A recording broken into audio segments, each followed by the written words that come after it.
Neighbor program stays in effect. So if you're 65 or over and you take a 70-year-old neighbor with you, you can get your shot too. So 70-year-olds or 65 and older good neighbors. Of course, our elementary school workers and our daycare workers, K-12 workers and daycare workers. We are also now opening it to the U.S. Post Office employees who live or work in Detroit. Our postal employees have remained at risk for COVID from the beginning, whether they're working in the sorting centers handling all of those packages or envelopes, or whether they are going door to door in the neighborhood. So anybody who works for the post office, if you live or work in the city of Detroit, you can call starting today, and we will get you in. And then City of Detroit employees. So any City of Detroit employee or an employee of a Detroit-related agency, if you are working from your regular job site. If you're working remotely from home, you're not eligible. But for our City of Detroit workers who are having to go into the job site every day to deliver service, whether they're working the road crews at DPW or the water crews or the parks crews, or they have to go into the office to deal with the tax issues, if you have to go to your job site, our employees are now eligible.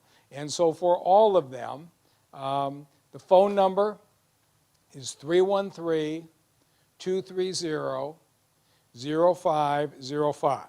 So, if you're listening to me now, you're 70 years old, a postal worker who lives or works in Detroit, or a city employee who goes to work at their regular job site, if you call this afternoon or tomorrow, 313-230-0505, you can book your vaccination. And really pleased at the way that it's going.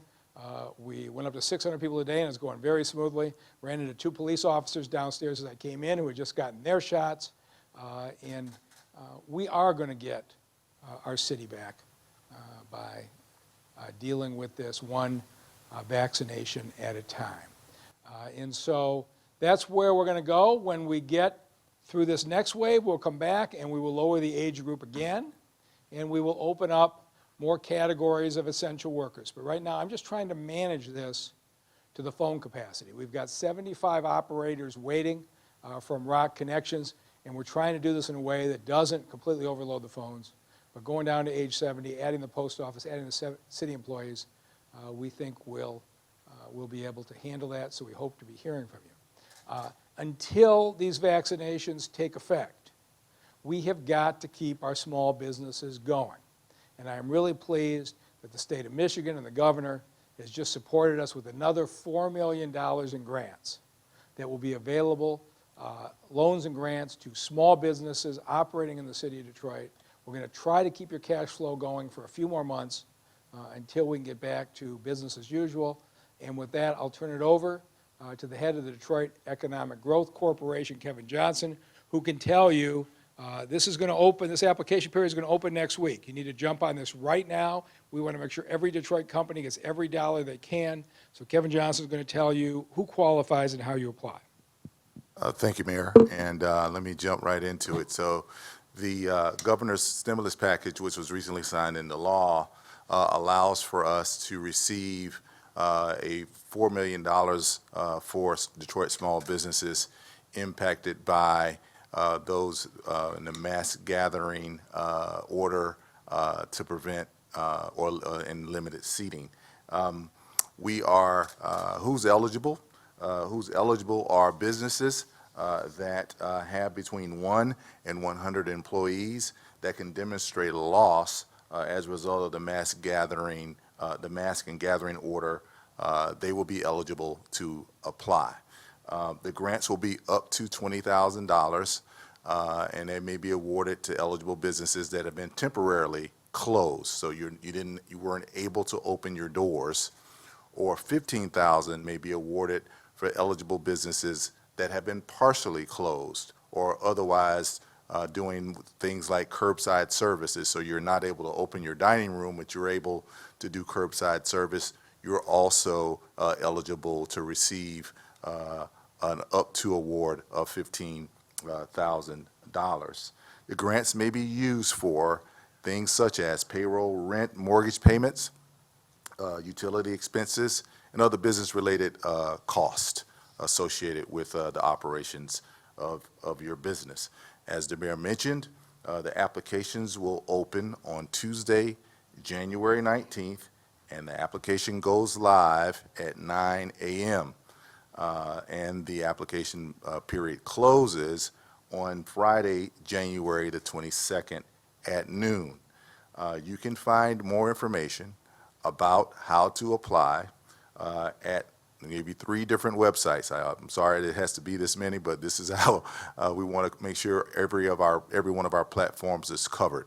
The first website is www.degc.org. To get to the application, you need to go to michiganbusiness.org/survival, and that's where you access the application. The DEGC staff will also evaluate the applications and distribute the funds. And then the last website that I'll tell you about is www.detroitmeansbusiness.org. So those are the 3 websites that you need to access. I do want to tell you that over the last few months, this will bring our total grant dollars to $15 million that we were able to put out into the marketplace to support Detroit small businesses. We've already distributed $11 million in grant funding to over 1,700 Detroit small businesses, and more than 2/3 of those businesses to those grants were for minority-owned firms. Additional funds like this are vital to the survival of our small business community, and I'd like to thank the mayor and city council, the Michigan Strategic Fund, the governor, and the legislators for helping us acquire these funds to put out into the market. So that's all I have, Mayor. So let's make this real simple. This is going to open Tuesday morning, and it's going to close on Friday. $4 million, $15,000 or $20,000 grants. You got to be ready to get in right away. Otherwise, this money will just end up going to other cities. So if you want a simple way to do it, go to DetroitMeansBusiness.org. It'll navigate you through everything. You can get your $15,000 or $20,000 grant, depending on whether you're partially open or you're fully closed. And we want you to get those applications in next week so that we can keep our businesses going. And our last update of the day is our outstanding arts, culture, and entertainment director, Rochelle Riley, is going to lay out the plans that the city of Detroit has to honor Black History Month coming up in February, and to talk about the other activities that the Kresge Foundation has been generous enough to support. And so arts and culture is becoming a major part of the city's recovery. And with that, I'll turn it over to our leader, Rochelle Riley. Thank you very much, Mr. Mayor. Hello, Detroit. I am very thrilled today to make a couple of announcements, but I want to start by talking about our children. The global pandemic has had a particularly devastating impact on our kids, and thanks to the Kresge Foundation, Detroit children are going to have an opportunity to heal and shine. We have paired 10 students from the prestigious Inside Out Arts program with 10 students from the Detroit Public Schools Community District, and the art students are going to teach the DPSCD students how to write poems and spoken word about the pandemic. And then all 20 students will be matched with musicians from the Michigan Opera Theater, and they are going to get together and create duets. It's day 55 now of quarantine. My bed's become my school desk, the kitchen's the cafeteria. Zoom calls are now school halls, the only places I can see the faces of my friends. 11 o'clock's now my first bell. Funny, I'd usually be in math right now, but no more passing times. Now we're just passing time scrolling through TikToks and Instagram. Our front yards and back ones have become playgrounds. I went to recess. I haven't done that in years, and no more bus rides home. I always hated those. But now I'm stuck at home. I'm kind of missing them. Secret routes from class to class dissolving in my memory. I try to save, but files corrupt. School's online, no need to remember. No more counting down days into summer break. But the sun's shining brighter and the days are going faster. I looked outside and winter's melted into spring.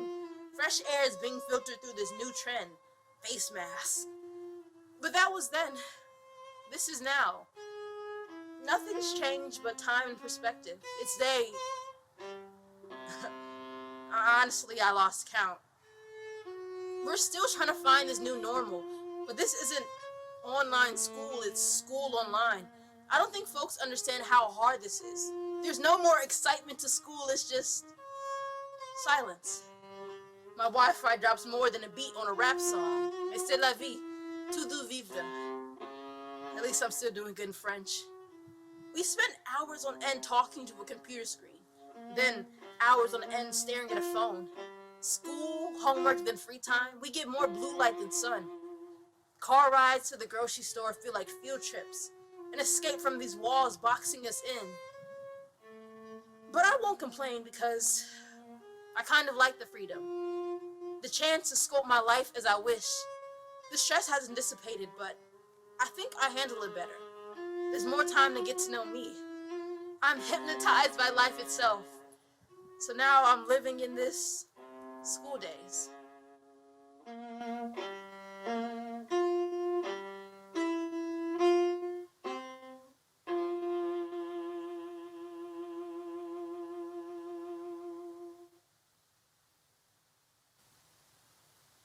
Thank you, Mr. Mayor. So that speaks to the genius of our kids and of the folks that we have working in all of our music and creative industries, and that is the kind of work that Kresge has been supporting for years. So that's why we're so grateful to announce that Kresge is giving us operating support to Detroit ACE, a major bit of support, $176,000 in the time of COVID-19, to celebrate Detroit's unique contributions to American culture. We're going to do a year of celebrating Detroit arts, culture, and contributions to American excellence, and we're calling our campaign Undefeated. So during this year-long campaign, we're going to ask creators to submit programming and performances for a monthly showcase highlighting the breadth and depth of exceptional talent in our city and presenting opportunities for residents to participate. ACE will continue to help creatives achieve by offering workshops like our very first one, Telling Our Story, guiding more African American writers. That's going to be at noon on February 1st with Stephanie Williams from Wayne State University Press, the new leader there, and Elizabeth Atkins, CEO of Two Sisters Writing. And then the big event on February 1st, we're going to kick off Black History Month. Mayor Mike Duggan himself is going to interview the amazing New York Times bestselling author Alice Randall about this fabulous book she's done called Black Bottom Saints. You will recognize a lot of our city in it. She has given it an amazing, powerful story to Detroit, and this came about because the mayor loved the book. On February 2nd, we're going to have the celebration continue with a lunchtime dance performance from the 35-year-old Detroit Windsor Dance Academy. That's going to be at noon, and we're also going to have a history of black dance in Detroit. You're going to learn things that you're very surprised by how long we've had a tradition of excellence that's national. On February 3rd, we're going to do three things. We're going to honor culinary arts when we have a bunch of our African-American chefs prepare African and African-American cuisine.